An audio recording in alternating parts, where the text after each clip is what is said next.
And we are good to go. All right. Okay, well, we have 4 questions today. Just then, probably some people who came on late will have some to add. So Gordon Ryan, you're on first. Hare Krishna, Guru. Can you see or hear me? I can see you. I can hear you. Okay. Morning.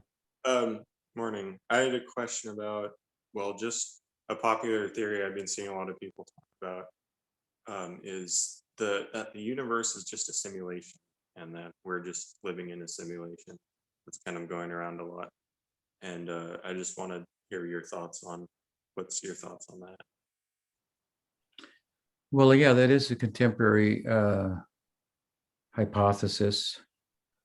And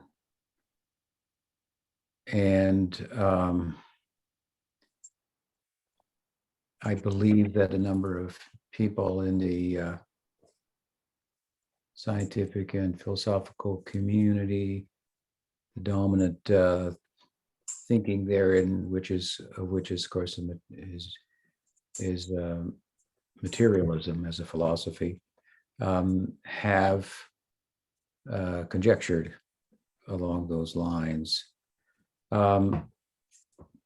It's an interesting thought. In a sense, it conforms with the idea of Gaudiya Vedanta, that we are all part of Krishna's dream, Mahavishnu's dream, if you will. So if it is a simulation, then obviously someone beyond us and our reach mentally, intellectually, physically, and so forth has some controlling influence over us. That would seem to be the implications of that. Who that is, well, we can insert that's Vishnu, and point to the ancient ideas from the East and different forms of Vaishnav Vedanta, and I suppose we could say that we're saying something similar to that. I think that from our point of view, if we look at it, you want to use the term simulation, the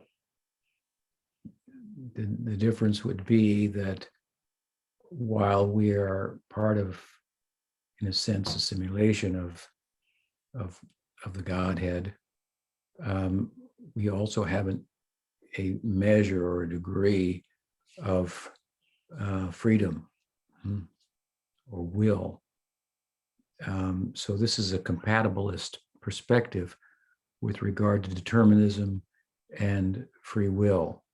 So determinism would be the philosophical idea that everything is determined mathematically, and the apparent will of humans, their desire, their intentions, their will, is an illusion.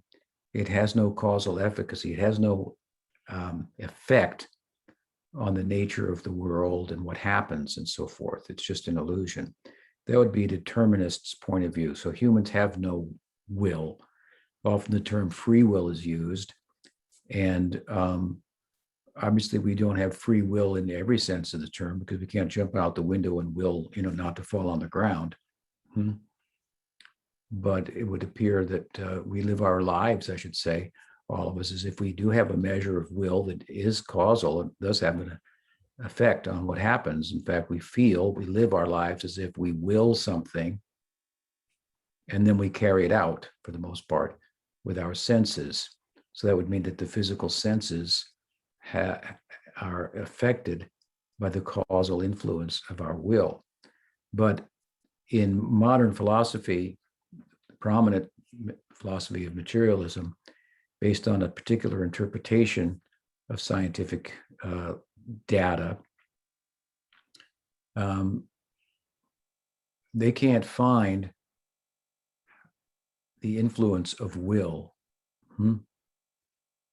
enough to evidence for that, to their satisfaction. Of course, they're looking for it as being a physical influence. We wouldn't look at it as a physical influence. So that's a whole other thing. But at any rate, in a deterministic perspective, there's no scope for will having any causal efficacy. It's just an illusion. Now, what I've referred to as a compatibilist perspective, which is one wherein will, to a limited extent, is compatible with a deterministic perspective. So there's God, for example. Let's say this is his simulation, and we're part of it. So he is the overall determining factor. Sometimes we say simplistically, not a blade of grass moves without the will of God. So where does that leave us?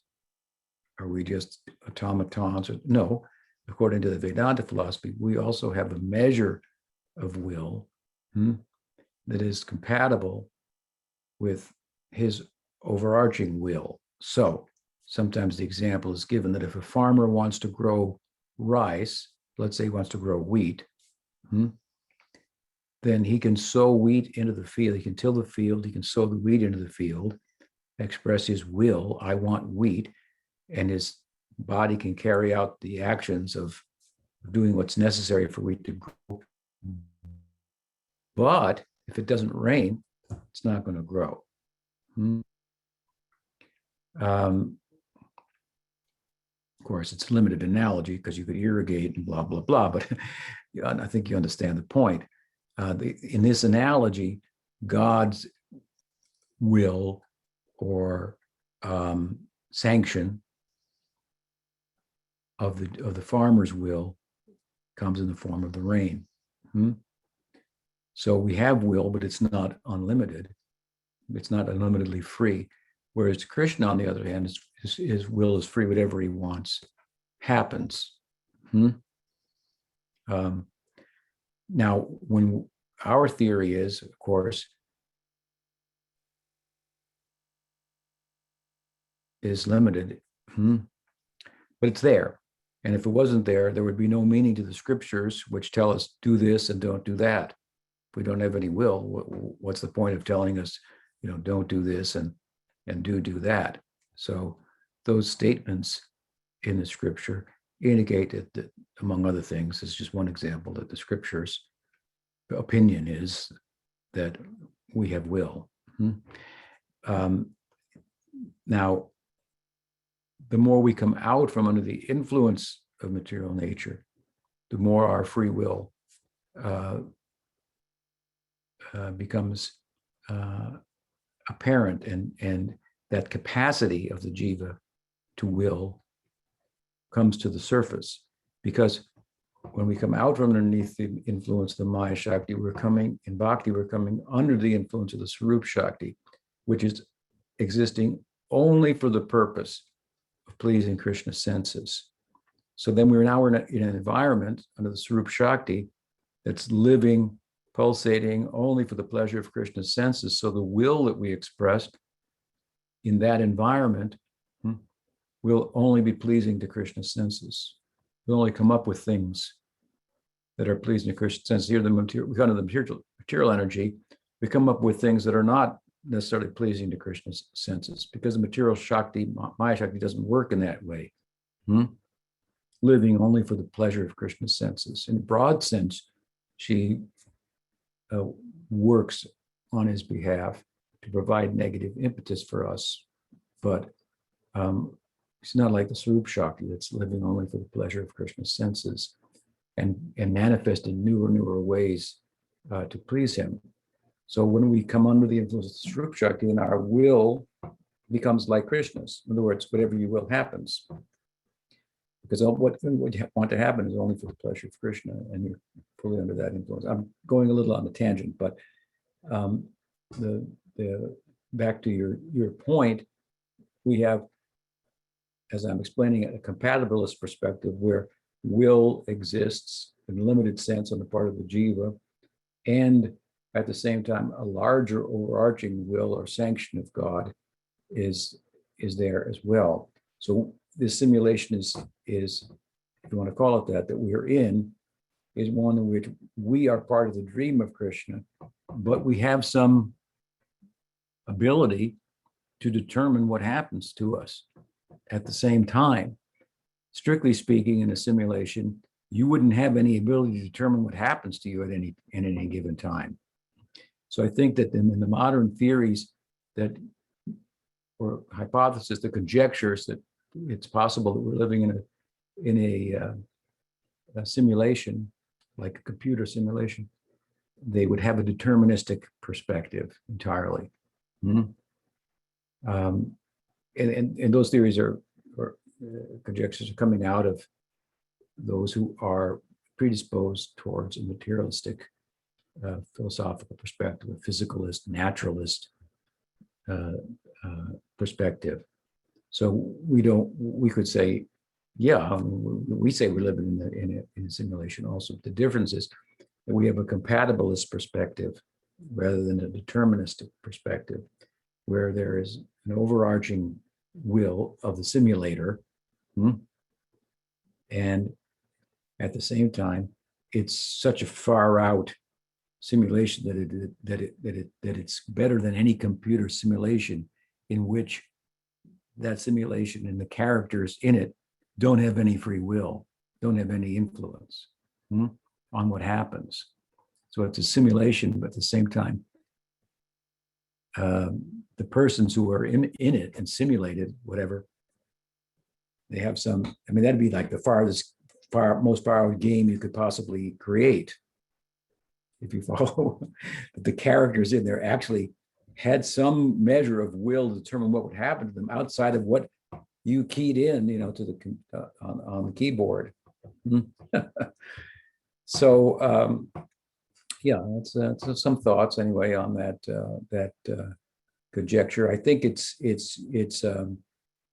good that proves to a number of materialistic minded philosophers. I think it's good that theory proves to have some merit, that we're part of a simulation, even though they may look at it from a deterministic perspective, because it says that we're not the center.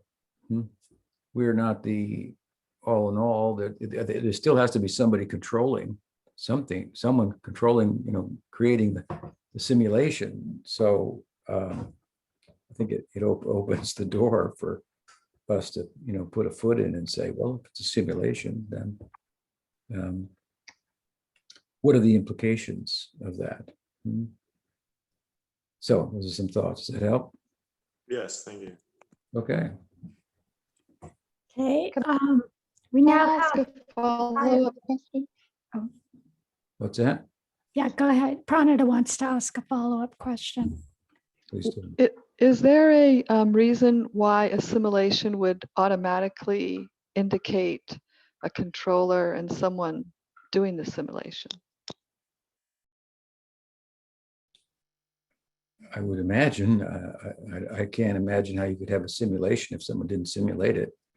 I mean, look it up in the dictionary. What does the word simulation mean? Let's read the dictionary.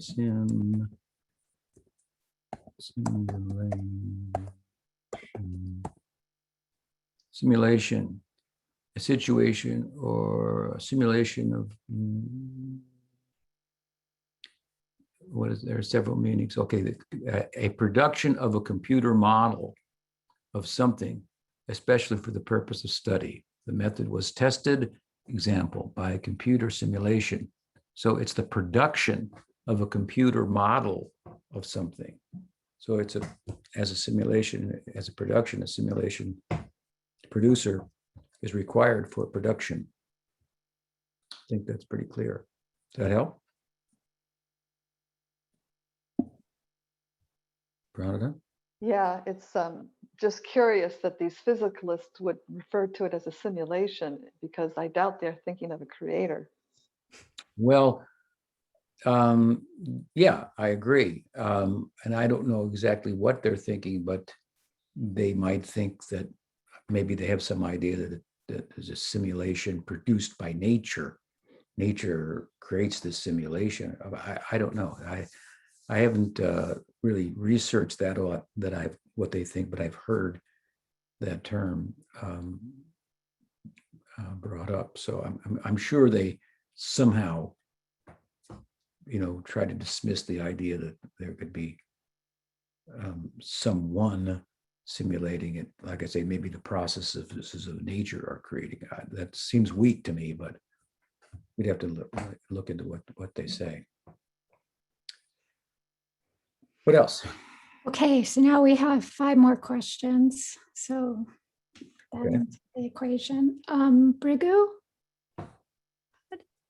Dhanyavad Guru Maharaj. Haribol. I have a question about the early morning pastimes of Srila Radha Govinda. I've been reading in Govinda Lila Amrita, and I really like the early morning pastimes. And this kind of feeling when Radha and Krishna, they are so attracted to each other, but they need to separate because they have to get back before their mothers come and wake them up, or mothers-in-law, and so on. So that's what happens then, that they kind of wait till the last moment and then they quickly run home. But does it ever happen that they are too late? I'm just thinking that could open up for really exciting leelas as well, that somebody would have to cover up for where they are and maybe distract Yashoda or something like that. Does that ever happen? Well, I would say that I'm not aware of any commentator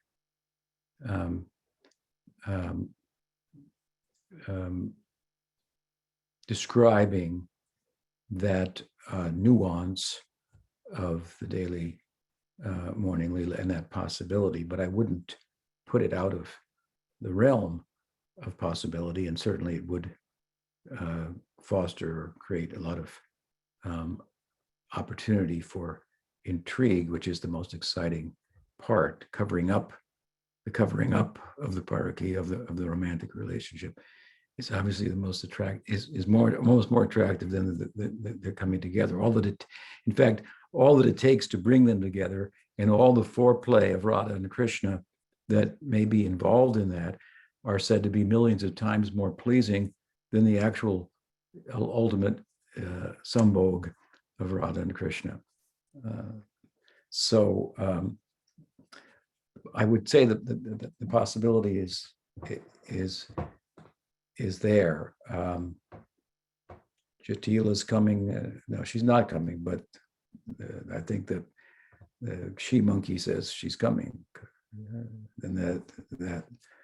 But obviously, and I think that, as you're understanding it correctly, that what we find in Govinda Lilamrita, for example, or Krishna Bhavanamrita, or Kavi Karnapur's similar Leela Granta on the Astakal Leela, we're just getting a particular, I think Govinda Lilamrita is a particular Sunday, a typical Sunday. And there are atypical Sundays, and then there's Mondays and Tuesdays and Wednesdays and so forth. So the possibilities are unlimited. I wouldn't exclude that possibility. I've written on that Leela and the others, divisions of the Eightfold Leela, from the perspective of the Narmasakas who aren't present in that Leela. So, but I've written about it nonetheless from that vantage point itself, and the necessity on the part of the Narmasakas to know something about that Leela. Now, we may know as sadhakas by reading about it, by hearing about it, and so forth and so on. But in the context of the Leela itself, then those talking birds, they show up later on in the morning Leela at at Nandagram, and then they talk to the cowherd voice. So they hear about that. And so they're well informed, and there may be certain messages that they needed to receive, and so on and so forth.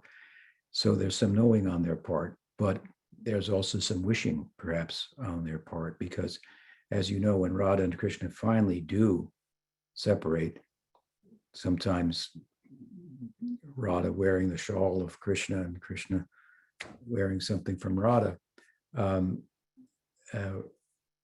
Radha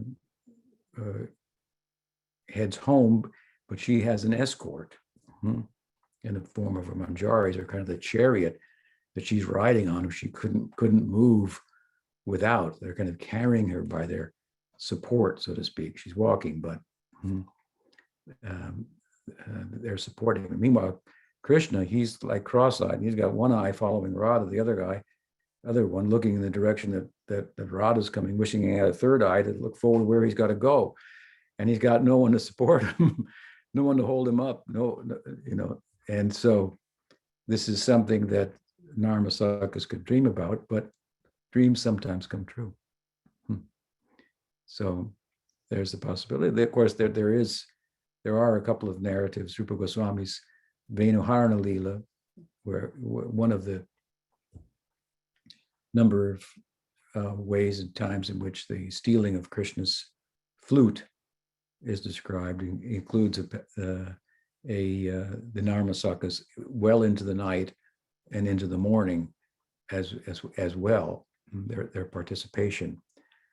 So it's like I say, there's another like possibility a Narmasaka could dream about, and as I say, sometimes dreams come true. There's a place. What does that song go? Where the dreams that you dream really do come true. Over the rainbow. Yeah, that's a place like that. It's over the rainbow. That's where we want to go. Sky is blue and its complexion is blue. A place where dreams that you dare to dream really do come true. So, and that's really, really true, in that there's a writing really in the page, in the book of Leela Seva, that's now blank. It has your name on it, but there's no script. You have to write the script there. So we're back to the point I was discussing earlier, that while it's true that our bhakti, in a broad sense, in terms of Leela Seva, our bhakti swarup will be determined by the influence of Sangha, Sampradaya, the way that we're brought in. So we brought into this through the Gaudiya Sampradaya, and it has its prominent influence of a particular type of Madhurya Rasa, and then Sakya Rasa is also there as a secondary and supportive influence. So these two windows are there. So at any rate, in a general sense, then our standing and sentiment, defining sentiment in Leela Seva will be determined by association, by bhakti samskars, as I often say. But there's our will in response to them is an equal factor in a sense. So as we attain higher stages of bhakti, even within sadhana, in Ruchi, for example, as Chaitanya Mahaprabhu explains in Shikshastakam, there are no material desires. There's only desire for bhakti. And attachment to bhakti, which then develops into attachment for the object of that particular type of bhakti that corresponds with that bhakti. So if that bhakti is Madhurya Rasa or Sakya Rasa, then the object of that is going to be Krishna with qualities that correspond with that sentiment. He looks a little bit different, right? Different things stand out to him, depending if you see him from Vatsalya perspective, or you see him from the Sakya perspective, or the Madhurya perspective, and so forth. So in those stages of where, for example, in Ruchi, there's no material desire, there's only spiritual desire, then there's the Shreya Kairava Chandrika Vataram, there's a prominent and observable beginning influence of his Sarup Shakti. Material desires are cleansed. Still, you have will. So now it will be expressed in relation to this budding sentiment, and it will determine details of one's Swarup. So therefore, you're, like I say, your name is there, but you've been chosen. Okay, here's your influence. We'll put you in this chapter here, but now you have to write the page to some extent, and that's not something we should do artificially, necessarily in lower stages of bhakti, but will be operative and determining. I mean, the will of the jiva has agency, kartritva, bhoktritva, natritva. So it does something, and it does by its will. Is what we mean. It's an agent of action. As I said earlier, both in the material world and in the spiritual world. Therefore, some cowherd boys like mangoes, some like bananas more. One likes one taste more than another taste. So they have desires there. All the desires are part of Sakya Rasa, so it's all pleasing to Krishna. And then from an abheda perspective, the non-difference between the jiva and Krishna. Krishna's tasting through the senses of his friends and parents and lovers and so forth, through their senses, their extension of his own senses, by which he is the supreme enjoyer. Whereas from the Bade perspective, then they each have their individual desires, all of which are pleasing to Krishna. And so will has some, something to do with that. The interesting thing about will is that we say, for example, the only difference between jivas in the material world is karma. Inherently, they're all the same, like individual atoms are all the same. So they're uniform. And then we'll say on the other side, the only difference between the jivas and the spiritual world is the way they worship. So some will worship Narayan with Aishvarya, some will worship Krishna with Madhurya, with sweetness, and so on and so forth. But what's really being said there is interesting. Go back to the material world. The only difference between us is our karma. But what is our karma? That's our will. That's what it is. We have expressed ourselves, and the material energy has responded. That's karma. So we should say that the jiva is dynamically uniform. They're uniform, but the nature of will is that it's unpredictable. So there's a dynamism to it, which makes them individual at the same time. You can't say why one will choose one will choose another thing. You follow? It's very, very interesting to look more deeply at the idea. And emphasize, as I am for the moment, the importance and the influence of the will of the jiva in terms of determining his or her situation materially or spiritually. It's not independent entirely. Without the Sarup Shakti, it's not going to get you there. But again, you have to write the page. To some extent, you'll write it, and you will know what to write, so that it will all be philosophically correct. It will all fit within the parameters of what is bhakti rasa. And of course, you can get it. You can have your guru can help you edit the page. So be there on those mornings. Better show up when some intrigue is necessary to cover up for the fact that they've come home late. Jai Radhe, Jai Krishna. Shantalila ki Jai. Hi.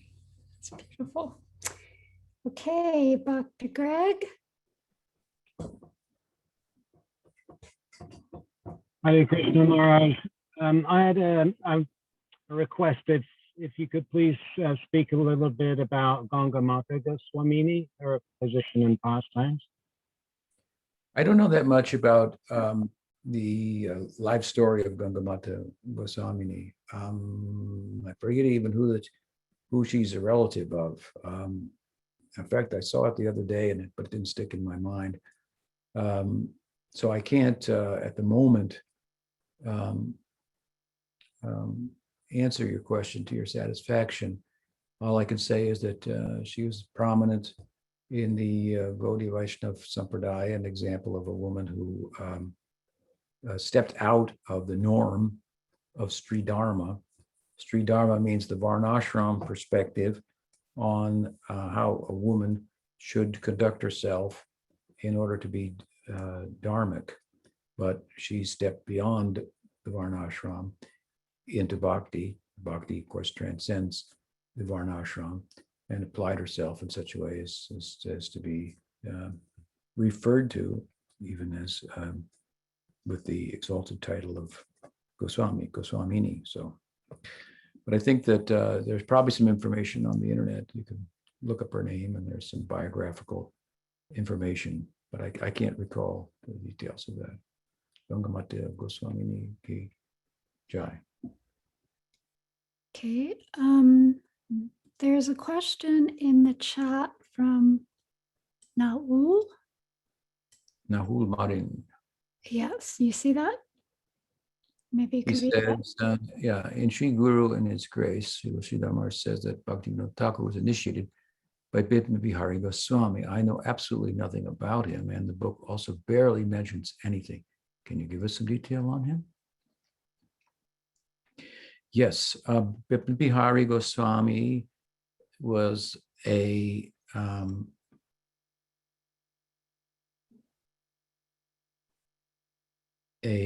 what Bhaktivinoda Thakur referred to as a caste Goswami.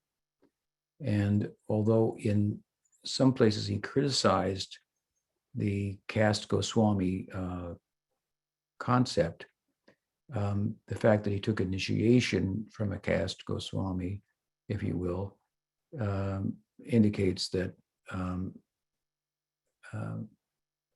his criticism of caste Goswamis, or the term perhaps, did not apply to everyone who might be seen to be in that category. Caste Goswami means that they are a family man and carrying the function of the guru in the lineage, rather than a vairagi, a tyagi, or renunciate like the six Goswamis. So the six Goswamis, for example, Rupa Goswami, Jiva Goswami had a number of disciples. They were mostly all, if not all, grihastas. And it seems at a certain point that these disciples of the Goswamis started to refer to themselves as Goswami, or accepting the last name Goswami, perhaps out of just allegiance to their guru, with all good intentions and so forth, not as a way of saying, I'm a Goswami like Rupa Goswami, fully controlled senses, as Goswami also means. So I would assume that that was the idea. But they became prominent, and then the term also was adopted by followers of Nityananda, followers of Advaita, and we have all these Goswami families. And in many respects, they were the main gurus. They were all Brahmin families. They were very learned, and they were in and around the public. Like, for example, in the Catholic Church, you have your monastics and theologians, and you have your diocesan priests who kiss babies and stand at the door. Hi, how you doing? Welcome to the church, and so forth. they have a minor in psychology to deal with all the everyday thinking of the people in the church and their problems and this and that. And the monks are not dealing with that, and the theologians are not dealing with that. So the Goswamis were in that type of position. So they tended to have a lot of disciples, and they would have jurisdiction over a temple and so forth and so on. So Bipin Bihari Goswami was from that sector, using it in a broad sense, the term, and he was part of the line coming from Janava, or he was in the line coming from Janava, who was the wife of the principal consort of Nityananda Prabhu, who, after the passing of Nityananda Prabhu, became a prominent guru herself. However, while Nityananda Prabhu initiated a number of devotees and had eternal followers from Krishna Lila, the Dwadasa Gopal, the 12 principal cowherd boyfriends of Krishna in Vrindavan, he gave out Sakyarasa. He also gave out Madhurya Rasa by pointing to the fact that Mahaprabhu was giving that out and that you should go to him and get that and so forth. But through him directly, many people received influence of samskars, impressions of Sakyarasa.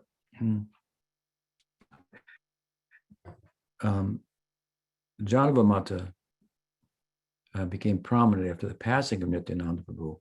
This was a time when most of the Dwadasa Gopals were also passing away. Some of them, like Udarandatta Thakur and Gauridas Pandit, they were still alive, but they were old. They supported her. I think maybe Udarandatta Thakur may have accompanied her also to Vrindavan. She made a couple of trips to Vrindavan where she became informed about the Goswamis' theological perspective on who Chaitanya Mahaprabhu is, what he came to give, and so. And there you'll find this strong influence of Madhurya Rasa, that perspective. So she was very much of that disposition. We could say she learned it from them, or we could say she's internal associate, and there's an appearance of learning it from them, but it was something that was already there within her. And so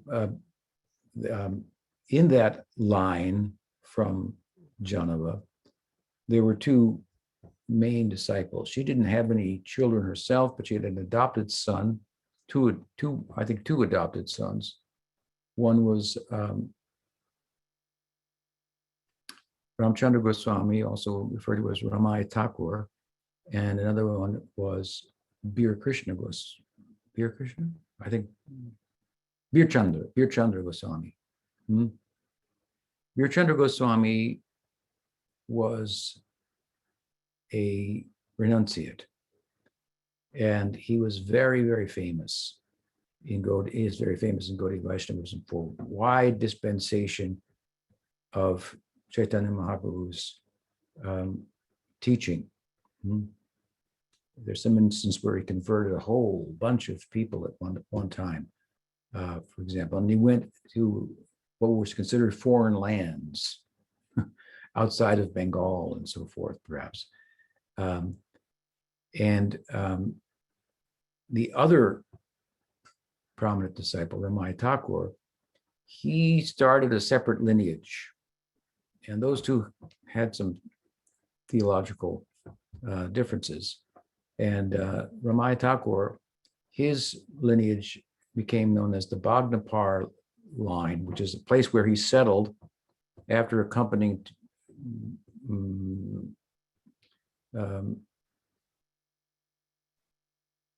Janava to Vrindavan. He came up with the idea that in Krishna Lila, Janava is Rani's sister. That's an idea that seems to have come from him, and it seems to have kind of stuck. it's not an idea that comes from the Goswamis. It's not found anywhere in their texts. He came up with that kind of thinking. It's not found in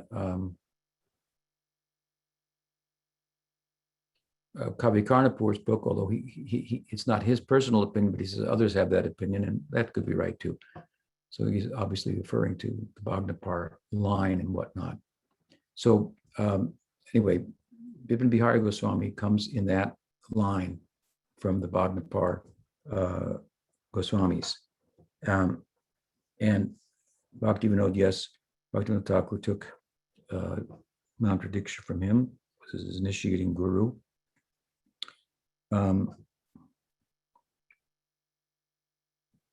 That said, we don't hear much about him in the line of Bhaktivinoda coming from Bhaktisiddhanta Saraswati Thakur. And the reason for that is that Bhaktisiddhanta Saraswati Thakur felt that there were things in Bhaktivinoda that weren't in Bipin Bihari Goswami. And while Bipin Bihari Goswami was his Diksha Guru of Bhaktivinoda, his disciple, Bipin Bihari Goswami Bhaktivinoda, from a previous life or descending from Golok, as it might be thought by some, was more spiritually empowered, let's say. There appears at a certain point, one of the big contributions of Bhaktivinoda from our perspective is that he found the real birthplace of Chaitanya Mahaprabhu, which was controversial. And from the written record, it appears that Bipin Bihari Goswami did not agree with that. Whereas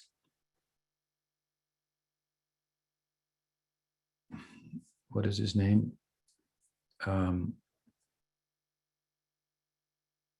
Jagannath Das Babaji. Jagannath Das Babaji did agree with that, and Jagannath Das Babaji was a renunciate, and thought to be a Siddha Purusha, so to speak, and so that opinion weighed heavily, and Bhaktivinoda Thakur appreciated that opinion. So there's some differences there, and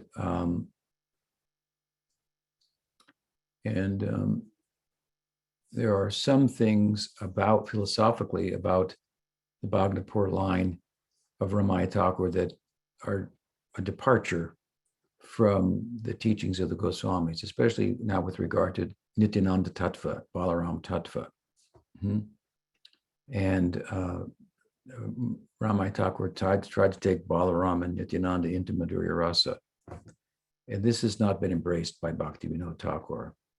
I don't know the position of Bipin Bihari Goswami on that, but Bipin Bihari Goswami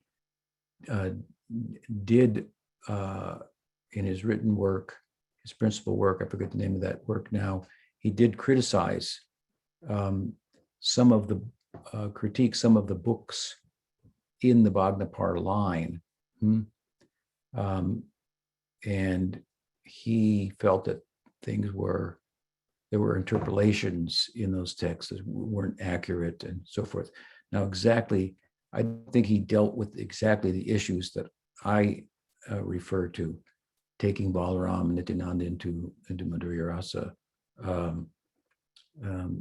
But he may have, I don't know. I know there were other things that he critiqued about those books. So, to his credit. I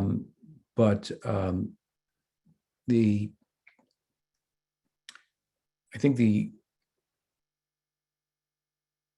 that the thing Siddhanta Saraswati Thakur about Bhaktivinoda Thakur that plays down the influence of Bipin Bihari Goswami upon him was the popular idea in Bengal, an idea popularized by a journalist and devotee, popular journalist, I forget his name, that Bhaktivinoda was like the seventh Goswami.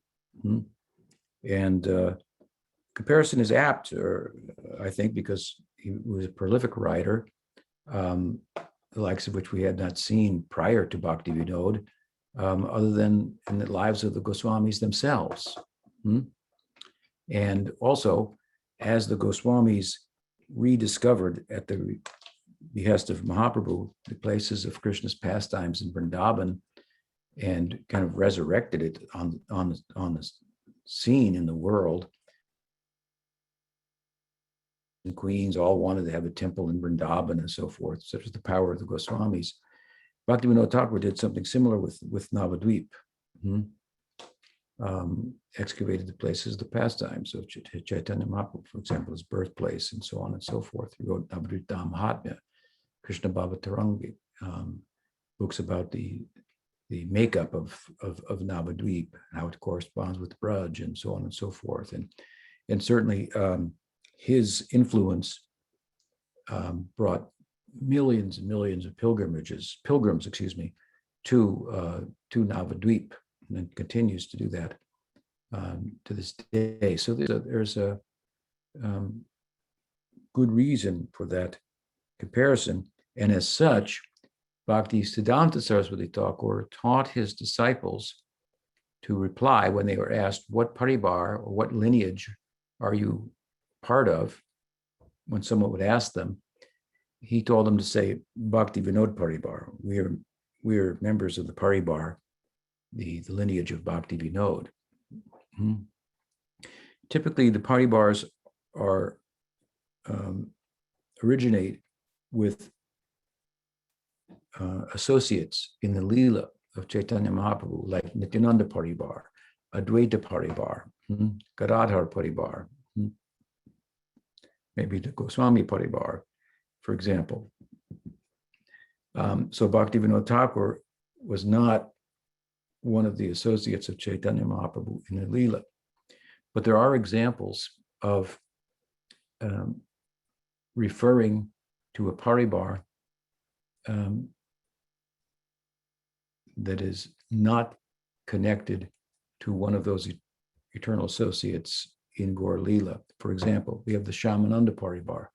Shyamananda Prabhu was not a present at the time of Chaitanya Mahaprabhu. He's in the next generation. We have the Narottam Paribar. Similar. Narottam Thakur was not born before Chaitanya Mahaprabhu, until after Chaitanya Mahaprabhu's departure. Shyamananda was a disciple of Gauridas Pandit, or Hriday Chaitanya, who was a disciple of Gauridas Pandit, and Gauridas Pandit was an eternal associate of Chaitanya Mahaprabhu. And there's a particular internal development within Shyamananda that brought him to great prominence. And as such, those initiated by him consider themselves members of the Shyamananda Paribar for internal reasons. The internal reasons he developed in terms of Madhurya Rasa. And there's an incident that occurred by direct influence from Goloka on him. Whereas he was initiated through in the line of Gauridas Pandit, which is the Sakyaras lineage. It's a Sakyaras lineage with some influence of Madhurya Rasa, because Gauridas Pandit is Subal, whose friendly love is influenced by Madhurya also. And that's a particular subject. But so for internal reasons,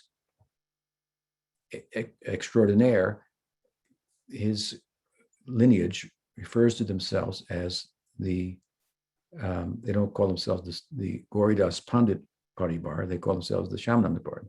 And for external reasons, Narottam Thakur, who was a disciple of Lokanath Goswami, Lokanath Goswami had one disciple, Narottam Thakur. Narottam Thakur had thousands of disciples.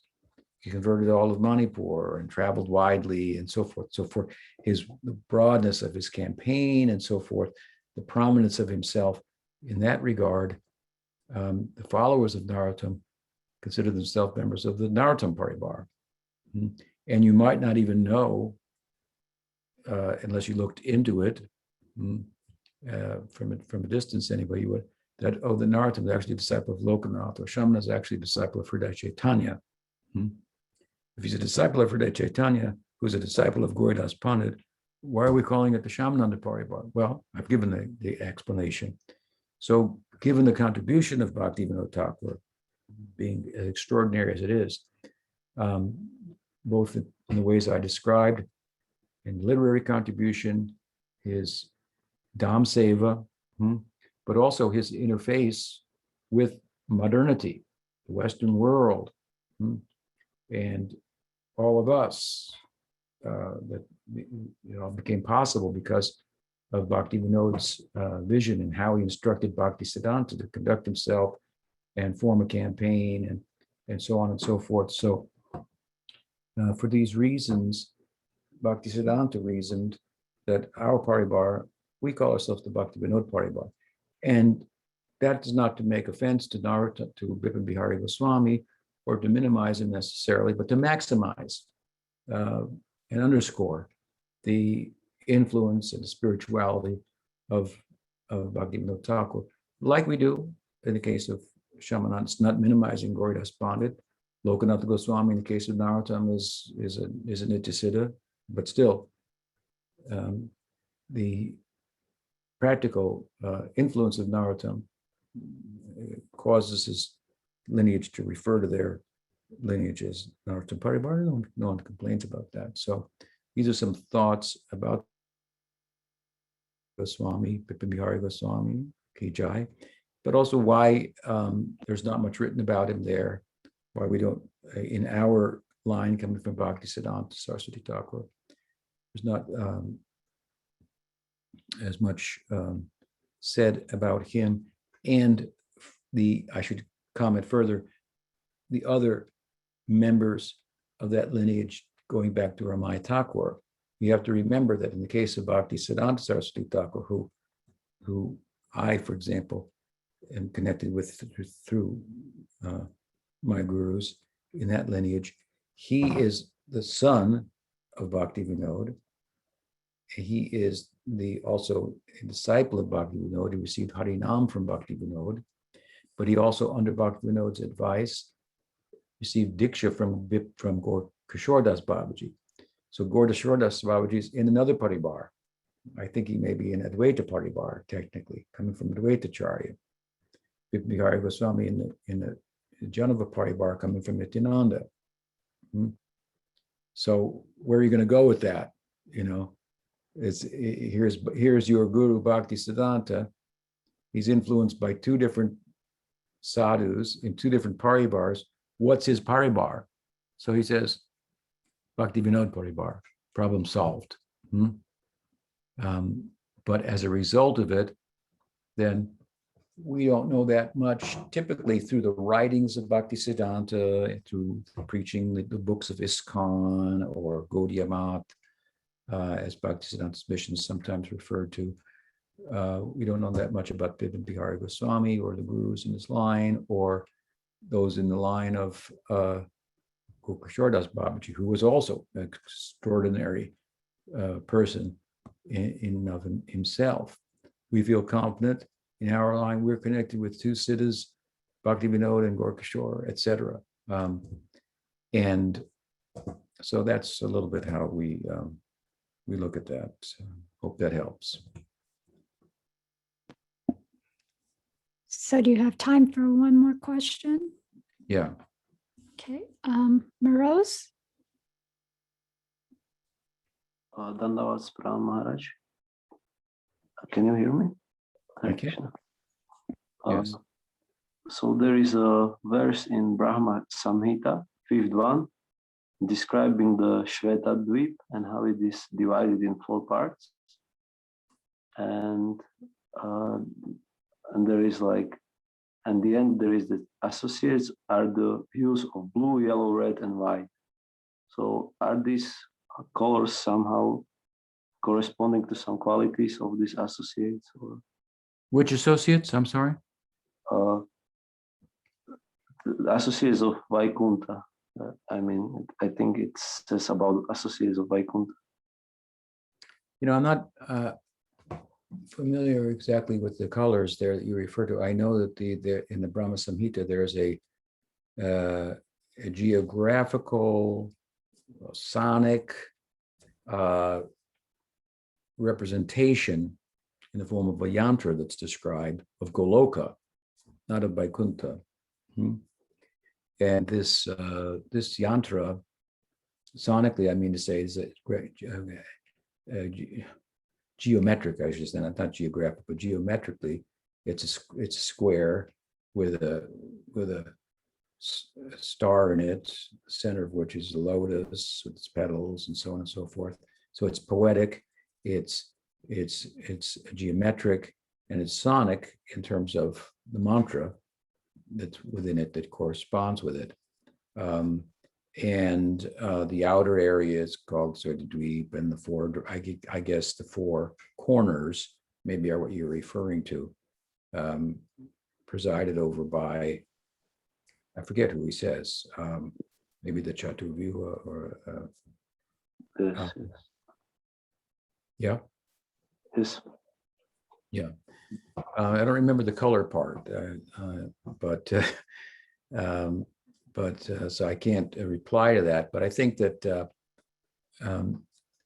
these descriptions of these yantras, what they are is an aid.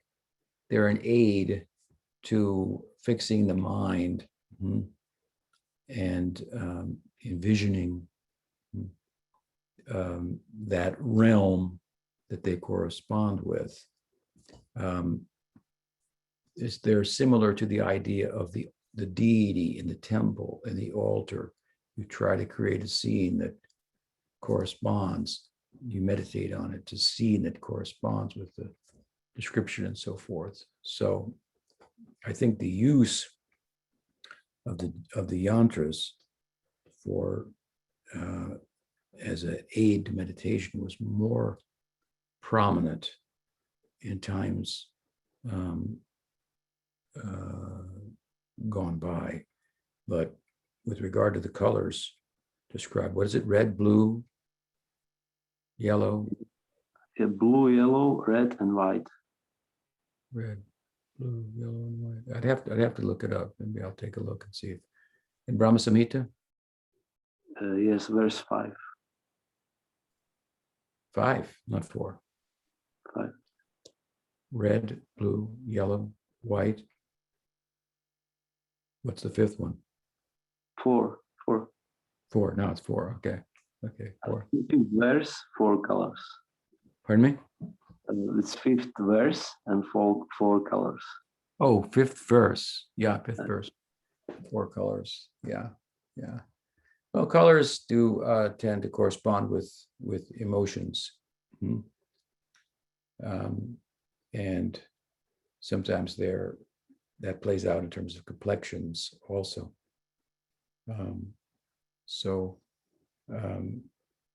It may correspond with the complexions and emotional content of those who preside over the 4 corners, I think is what maybe you're referring to of Dweep. Typically, the 4 applies to the Chaturvyuha, but Vasudev, as the principal member of the Chaturvyuha of Golok, of course, he would have a Sham complexion, which isn't exactly blue, but sometimes it's called blue. And Krishna has Pondra or Balaram, who would be Sankarshan, Mahasankarshan, white complexion. Then you have Aniruddha and Pradyumna. And I have to think about them. But those are some thoughts that come to mind. But I'll take a look at that. It's an interesting subject. So I guess with that, we didn't get to answer all the questions, huh? No, we did. Did? Oh, okay. Yep, we did good. Yes, Okay. thank you so much. Hope to Have be a with you next week. wonderful rest of your day and the whole week, and we'll see you next Sunday. Okay. Haribol. And everybody else stay on. I just want to make a quick announcement. First of all, at 1 o'clock today in a half an hour, Padmanabha Swami is going to be doing an interview on Nam Rasa's late morning show. And it's going to be on Vaishnava Controversies Revisited, Part 1. So it'd be nice if we can all get on there and support him. And just wanted to encourage everybody to, participate as much as you can in the Top Vivek series. Every day of the week, we have classes now. Monday is Padmanabha Swami's Brahma Gita. Tuesdays this month we have Agni Dev doing Gaudiya Kirtan, grasping the essence of devotional hymns. Wednesday we have Krishna Sandarbha by Dulal Chandra Prabhu, and Thursdays I'm doing an interview this week for the beauty and messiness of the sadhaka's journey, and it's going to be with Shama Sundar. On Fridays, we have Refining Our Desires, selected topics from Bhakti Rasamrita Sindhu, and that's Madan Mohan Das. And Saturdays, Madhavendra Puri and the Qualities of the Devotee by Chittahari Das. And on Sundays, we have our Q&A with Gumaraj. So we have a packed schedule, and that's great. Keep us out of trouble.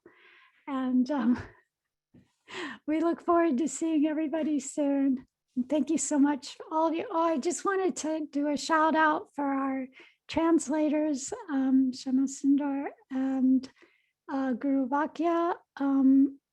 The translation's very intense, and to have them, be willing to do this service, it's very, very wonderful, and we're very grateful to you. And yes, we are very grateful to you. What more can I say? All right, Jai, Hare Krishna, Haribol. Well, 1 minute, Swami here.